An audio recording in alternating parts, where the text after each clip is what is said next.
What's up, guys? It's Edwin from founder of All Grapplers Inc.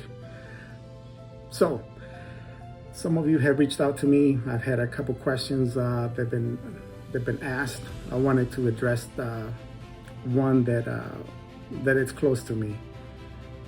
How did I get started in jujitsu?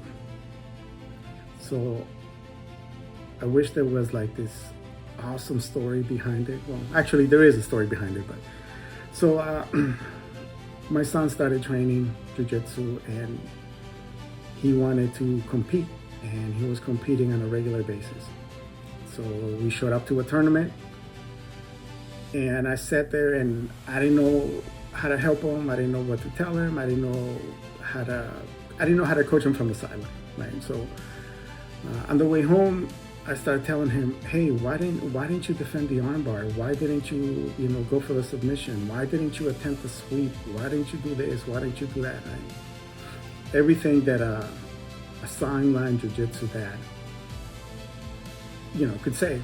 So, and I'm having this conversation with him, and he looks up at me and he says, at that time, I think he was about 7, maybe 9. He looked at me and he said, Dad, if you think it's that easy, why don't you put on a gi? And it took me back a little bit, and I said to myself, you know what?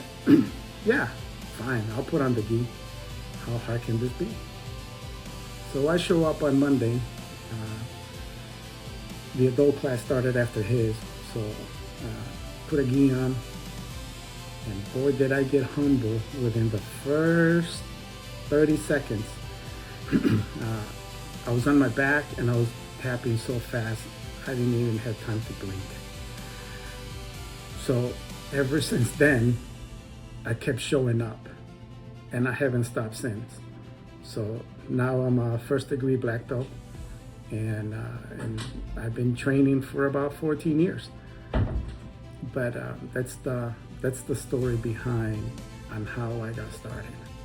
It was because my son looking up at me and saying, Dad, if it's so easy, why don't you put on a gi? And I did, and I haven't taken it off ever since. So that's the story on how I got started.